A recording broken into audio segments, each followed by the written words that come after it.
Switzerland allows suicide assistance, and the part most people forget is that it actually also allows inciting suicide as long as for either one there is no selfish motive. I'm a physician and an ethicist. I teach in Geneva, and this is a question that often doesn't get asked because people don't realize that inciting suicide is treated in the same breath, in the same article of our criminal code as assisting it. And this person asks, has that always been the case, or was it just since assisted suicide was introduced?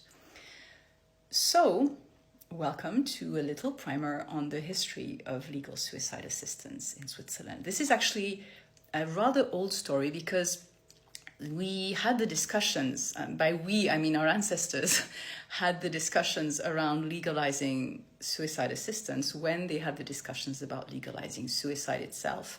And this takes us back to the end of the 19th century.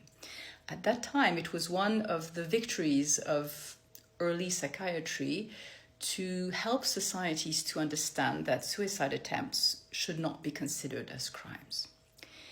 Before that, they were.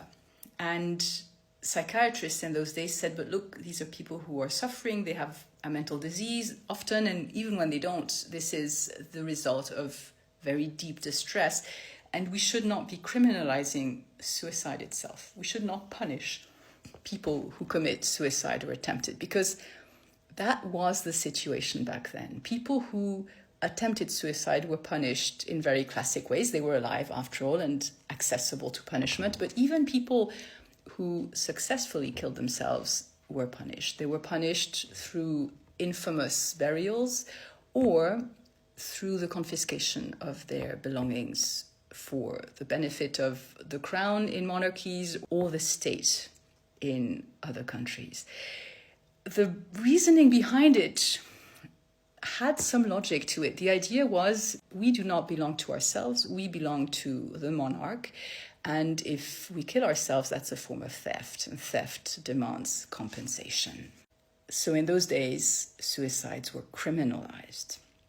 And people who assisted or incited them were considered to be accomplices. So you were basically prosecuted for being an accomplice to a crime.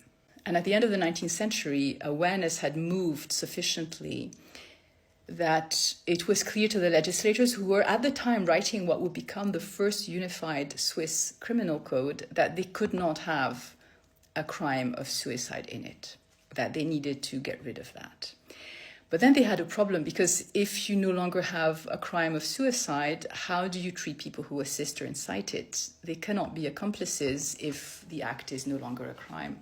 And so they had this really fascinating debate where if you read the minutes of the parliamentary discussions, a lot of the arguments that we still hear today were aired at the time. And they arrived at a typically Swiss conclusion, meaning it was trying to manage everything and find some form of constructive compromise. We're a very pragmatic people. They came to the conclusion that the wrong-making feature in assisting or inciting suicide was the presence of a selfish motive. And so we do have a crime in our criminal code that criminalizes inciting or assisting suicide with a selfish motive. And this means that in the absence of a selfish motive, there is no crime. And this is how suicide assistance was legalized in Switzerland.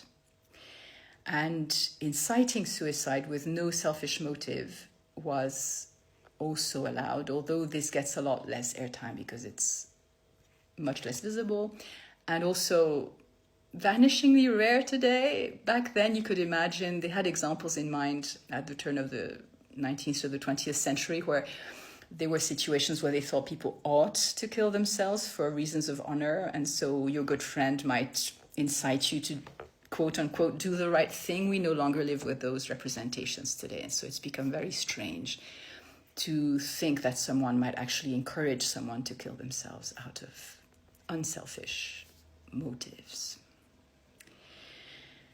Yeah.